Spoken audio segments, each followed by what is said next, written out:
1137 को इराक में एक बच्चा पैदा हुआ जिसका नाम यूसुफ बिन अय्यूब था, जिसे आज हम सलाहुद्दीन अय्यूबी के नाम से जानते हैं। इनके वालिद का नाम नजमुद्दीन अय्यूब था, जो उस वक्त ज़ेंगिड डायनेस्टी के मिलिट्री लीडर थे। सलाहुद्दीन अय्यूबी ने अपना बचपन बाल्बेक और दमास्कस में गुजारा, जहां उन्होंने अपनी स्टडी कंप्लीट की, जैसा कि पोएट्री, फिलोसफी और रिलीजियस नॉलेज हासिल की। सलाहुद्दीन अय्यूबी बचपन से ही अपने चचा नूरुद्दीन ज़ंगी से बहुत इंस्पायर थे, जो उस वक्त सीरिया के रूलर थे और क्रूसेडर्स के खिलाफ थे। नूरुद्दीन ज़ंगी पूरी मुसलमान उम्मत को यूनाइट करना चाहते थे।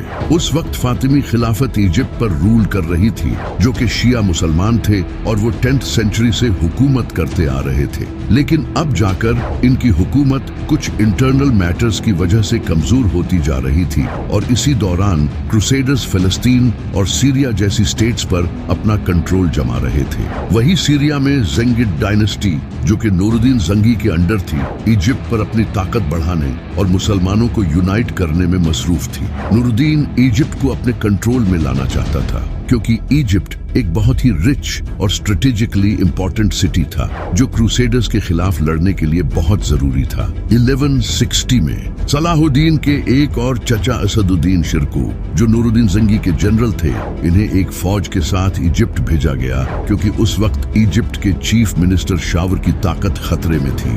इनके दुश्मन इनको खत्म करना चाहते थे। इसी वजह से शावर ने नूरुद्दीन से मदद मांगी, जिसके बाद नूरुद्दीन ने शिरकू को एक फौज के साथ इजिप्ट भेजा ताकि शावर की मदद हो सके और इजिप्ट पर ज़ेंगिड डायनेस्टी का इम्पैक्ट बढ़ सके। उस वक्त सलाहुद्दीन की उम्र तकरीबन 20 साल थी, तो सलाहुद्दीन ने अपने चचा शिरकू के साथ ये फौज ज्वाइन की और वो इस फौज के कमांडर बन गए। ये सलाहुद्दीन अय्यूबी की जिंदगी की पहली जंग थी, जिससे उन्होंने पॉलिटिक्स सीखी। जैसे ही सलाहुद्दीन की फौज इजिप्ट में एंटर हुई, इनकी फौज का सामना दिरघम के साथ हुआ, जो बिलबाय शहर को डिफेंड कर रहा था। सलाहुद्दीन की फौज ने इस शहर को सीज कर लिया और 3 महीनों तक इस शहर को घेरे में रखा। इसी दौरान दिरघम की मदद करने के लिए क्रूसेडर्स भी वहां पहुंच गए, जिनका लीडर अमलरिक था। अब सलाहुद्दीन की फौज के सामने 2 खतरे थे, एक दिरघम जो शहर को डिफेंड कर रहा था, और दूसरा क्रूसेडर्स जो दिरघम की मदद के लिए आए थे। इसके बावजूद सलाहुद्दीन अय्यूबी की फौज शहर में एंटर हो गई और पूरे शहर पर कब्जा कर लिया और दिरघम को कत्ल कर दिया। इसके बाद शावर दोबारा से वजीर बन गया, लेकिन सलाहुद्दीन के चचा शिरकू की इस कामयाबी को देखकर शावर को अपनी ताकत खतरे में नजर आने लगी। इसे लगा कि कहीं शिरकू इसी की ताकत पर कब्जा न कर ले, तो इसने शिरकू को धोखा देकर क्रूसेडर्स के साथ मिलने का फैसला किया। इसने अमालरिक, जो कि यरूशलेम का बादशाह था, इसके साथ हाथ मिला लिया, वही अमालरिक जो इसके खिलाफ आया था। आखिरकार 1160 को शावर और शिरकू के दरमियान हालात बिगड़ने लगे, क्योंकि शावर इजिप्ट में ज़ेंगिड डायनेस्टी का इम्पैक्ट बढ़ता देखकर इसके खिलाफ हो गया।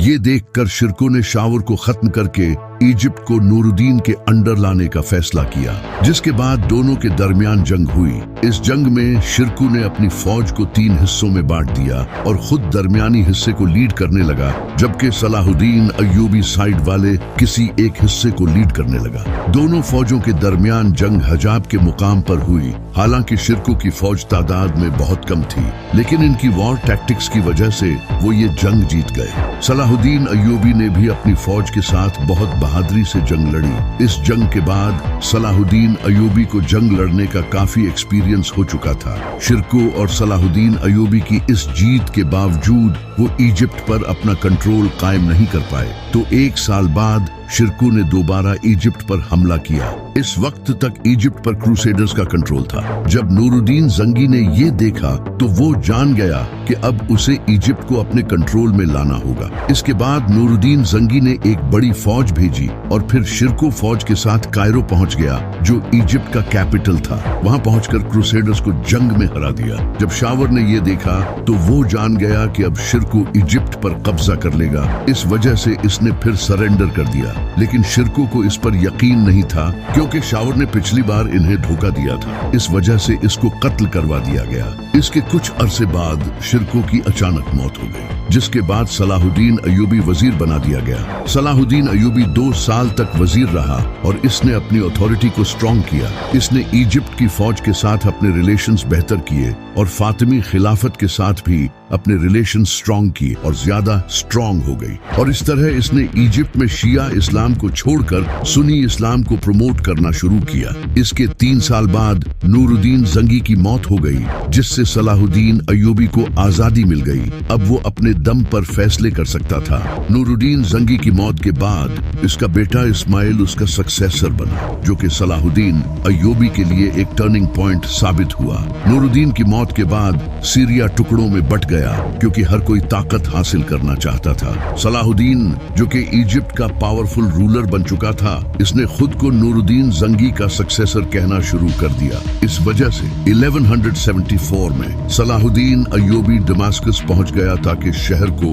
अपने कंट्रोल में ले सके। सलाहुद्दीन अय्यूबी ने दमास्कस और दूसरे सीरियन सिटीज के साथ डील्स करके इन्हें अपने साथ मिला लिया। बहुत से लोग सलाहुद्दीन अय्यूबी की बढ़ती हुई ताकत को देखते हुए इसके साथ हाथ मिलाना चाहते थे, लेकिन सलाहुद्दीन अय्यूबी के लिए सबसे बड़ा चैलेंज अलेप्पो शहर पर कब्जा करना था, क्योंकि ये उस वक्त का एक बहुत इंपॉर्टेंट शहर था। सलाहुद्दीन अय्यूबी ने पहले इस शहर को नेगोशिएशंस के जरिए अपने अंडर लाने की कोशिश की। वो नेगोशिएशंस करने में बहुत एक्सपर्ट था, लेकिन इसकी बात नहीं बन पाई। फिर सलाहुद्दीन अय्यूबी अपनी फौज के साथ अलेप्पो पहुंच गया और इसने इस शहर को सीज कर लिया। सलाहुद्दीन अय्यूबी के पास एक पावरफुल आर्मी थी, लेकिन इस शहर पर हमला करना आसान नहीं था क्योंकि इसका डिफेंस बहुत स्ट्रॉन्ग था। सलाहुद्दीन अय्यूबी ने इस शहर को कई दिनों तक सीज किए रखा ताकि ये लोग हथियार डाल दें। इसी दौरान इसने दोबारा नेगोशिएशंस करने की कोशिश की और इस्माइल से कहा कि वो इसके साथ डील कर ले ताकि वो मिलकर क्रूसेडर्स को खत्म कर सके। 1184 में इस्माइल को ये एहसास हुआ कि वो मजीद सलाहुद्दीन अय्यूबी के साथ जंग नहीं कर सकता, तो इसने सलाहुद्दीन अय्यूबी के साथ हाथ मिला लिया।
जोसिनियन ने यहाँ से पीछे हटने और टिबेरियस जाने का फैसला किया ताकि वहाँ जाकर सलाहुद्दीन अय्यूबी से मुकाबला कर सके, जबकि इनकी फौज के कई कमांडर्स ने इन्हें ऐसा करने से रोका, लेकिन वो फिर भी पीछे हट गए। सलाहुद्दीन की फौज ने इन्हें रेगिस्तान में घेर लिया और इनका पानी बंद कर दिया। सलाहुद्दीन अय्यूबी की फौज ने इन पर तीरों से हमला किया और आसपास की घास को आग लगा दी, जिससे क्रूसेडर्स कंफ्यूज हो गए और वो पहले ही रेगिस्तान में प्यास से थक चुके थे। शाम तक क्रूसेडर्स की फौज पूरी तरह हार के करीब पहुंच चुकी थी। इनके बहुत से लोग मारे जा चुके थे और इनके बादशाह लुसिनियन और दूसरे लीडर्स को गिरफ्तार कर लिया गया था, जिससे सलाहुद्दीन ने ये जंग जीत ली और इसने कैदियों के साथ भी अच्छा बिहेव किया। इस जंग के बाद सलाहुद्दीन अय्यूबी ने अपनी फौज के साथ इन शहरों को अपने अंडर लिया जो पहले क्रूसेडर्स के कब्जे में थे। इसके बाद 1187 में सलाहुद्दीन अय्यूबी ने अपनी फौज के साथ यरूशलेम को घेर लिया। ये शहर स्ट्रॉन्ग दीवारों से महफूज था और इस शहर को प्रोटेक्ट करने के लिए एक फौज थी जिसको लीड बालियान नामी शख्स कर रहा था। बालियान ने सलाहुद्दीन से रिक्वेस्ट की कि वो शहर में मौजूद तमाम शहरियों को जाने दे और इसके बाद चाहे शहर पर कब्जा कर ले। सलाहुद्दीन ने इसको इजाजत दे दी, जिसके बाद शहर को सीज कर लिया गया। सलाहुद्दीन अय्यूबी ने इस शहर की दीवारों पर हमला किया, लेकिन दीवारें नहीं टूट सकी। फिर 2 हफ्तों के बाद बालियान को अंदाजा हो गया कि अब ये दीवारें ज्यादा देर तक इन्हें बचा नहीं सकती और इसके बाद सलाहुद्दीन अय्यूबी इन्हें वैसे ही कत्ल करेगा जैसे हम क्रूसेडर्स ने मुसलमानों और यहूदियों को कत्ल किया था जब यरूशलेम फतह किया था। लेकिन सलाहुद्दीन अय्यूबी ने इन्हें ऑफर की कि वो हथियार डाल दें, हमें बस यरूशलेम चाहिए और हम किसी को भी कत्ल नहीं करेंगे। जिसके बाद बालियान ने हथियार डाल दिए और सलाहुद्दीन अय्यूबी ने भी इन्हें पीसफुली शहर छोड़ने दिया। इस शहर को फतह करने के बाद सलाहुद्दीन अय्यूबी ने क्रिश्चियंस के किसी भी चर्च को नहीं तोड़ा और इस तरह यरूशलेम, जो मुसलमानों के लिए एक इम्पोर्टेंट सिटी है, वो दोबारा मुसलमानों के अंडर आ गया। जब ये खबर यूरोप पहुंची तो पूरे यूरोप में हंगामा खड़ा हो गया, क्योंकि यरूशलेम पिछले 90 सालों से क्रिश्चियंस के कब्जे में था, लेकिन अब वो दोबारा मुसलमानों के अंडर आ चुका था, जो क्रिश्चियंस के लिए एक बहुत बड़ी शर्मिंदगी थी। इसलिए अक्टूबर 1187 में क्रिश्चियंस के पॉप ने फतवा दिया कि यरूशलेम की ये हार क्रिश्चियंस के गुनाहों की सजा है और इसने उस वक्त के यूरोपियन रूलर्स पर जोर दिया कि वो सब मिलकर यरूशलेम को दोबारा फतह करें। ये सुनकर यूरोप के कई बड़े रूलर सामने आए, जैसे कि रिचर्ड, फिलिप और फ्रेडरिक, जिनमें से सबसे पावरफुल रूलर फ्रेडरिक था। फ्रेडरिक एक बड़ी फौज के साथ यरूशलेम की तरफ रवाना हुआ, लेकिन 1190 में फ्रेडरिक सालिफ रिवर को पार करते हुए डूबकर मर गया, जिसे देखकर इसकी फौज टुकड़ों में बट गई और बहुत से सोल्जर्स वापस अपने घरों को चले गए, क्योंकि अब इनका लीडर मर चुका था। इसके बाद बाकी के 2 रूलर रिचर्ड और फिलिप ने एक बड़ी फौज तैयार की और वो यरूशलेम की तरफ रवाना हो गए और उन्होंने रास्ते में साइप्रस शहर को फतह कर लिया, जिसके बाद ये क्रूसेडर्स का एक इम्पोर्टेंट बेस बन चुका था। इसके बाद वो एकर शहर पहुंचे, जहां क्रूसेडर्स पिछले 2 सालों से इस शहर को सीज किए हुए थे। ये शहर मुसलमानों के अंडर था, जो कि यरूशलेम के लिए भी बहुत इम्पोर्टेंट था, क्योंकि यहीं से यरूशलेम का सारा ट्रेड होता था। जब सलाहुद्दीन अय्यूबी को इसका पता चला तो उसने अपनी फौज इस शहर की तरफ भेजी और उसकी फौज ने क्रूसेडर्स को हर तरफ से घेर लिया, जबकि क्रूसेडर्स पहले से ही इस शहर को सीज किए हुए थे। इसके बाद ये सीज 2 साल तक चला और दोनों फौजों में से कोई भी इस शहर को फतह नहीं कर सकी। इन 2 सालों में दोनों फौजें बीमारी, भूख और लड़ाई की वजह से बहुत कमजोर हो चुकी थी, जबकि कई सोल्जर्स तो बीमारी से ही मर चुके थे। लेकिन अब रिचर्ड और फिलिप अपनी फौज के साथ यहाँ पहुंच चुके थे, तो इससे क्रूसेडर्स की ताकत और बढ़ चुकी थी। अब इनकी फौज ने इस शहर की दीवारों को तोड़ दिया, जिसके बाद इस शहर ने हथियार डाल दिए और फिर ये क्रूसेडर्स के कंट्रोल में आ गया। इसके बाद क्रूसेडर्स ने सलाहुद्दीन अय्यूबी से अपने कैदी और अपना क्रॉस वापस मांगा, जो सलाहुद्दीन अय्यूबी ने यरूशलेम फतह करने से पहले कब्जे में लिया था। सलाहुद्दीन अय्यूबी ने इनकी शर्तें नहीं मानी, जिसका बदला लेने के लिए क्रूसेडर्स ने 2700 मुसलमानों को कत्ल किया, जो कि सलाहुद्दीन अय्यूबी के लिए एक वार्निंग थी। एकर शहर को फतह करने के बाद क्रूसेडर्स जफा शहर की तरफ रवाना हो गए, जो कि यरूशलेम के करीब था। जब सलाहुद्दीन अय्यूबी को इसका पता चला तो इसने इन्हें रोकने के लिए अपनी फौज भेजी। सलाहुद्दीन अय्यूबी की फौज ने क्रूसेडर्स को रोकने की पूरी कोशिश की, लेकिन फिर भी क्रूसेडर्स सितंबर 1191 में आरसफ नामी जगह पर पहुंच गए, जो जफा शहर के करीब थी। इस पॉइंट पर पहुंचकर सलाहुद्दीन अय्यूबी की फौज ने पूरी ताकत के साथ क्रूसेडर्स की बैक साइड पर हमला किया, जिसे देखकर फौज के पीछे वाले सोल्जर्स ने रिचर्ड से फौज का पूरा कंट्रोल मांगा। रिचर्ड ने इन्हें पूरी फौज का चार्ज दे दिया, जिसके बाद क्रूसेडर्स ने मुसलमानों पर हमला करके इन्हें टुकड़ों में बांट दिया और इस तरह मुसलमान हारने लगे। सलाहुद्दीन अय्यूबी ने जब मुसलमानों को इस हालत में देखा तो इसने मुसलमानों को जंग से वापस बुला लिया, जिससे क्रूसेडर्स ने ये जंग भी जीत ली। इसके बाद क्रूसेडर्स ने जफ्फा शहर पहुंचकर इसे भी फतह कर लिया। क्रूसेडर्स एक के बाद एक जंग जीत रहे थे और अब क्रूसेडर्स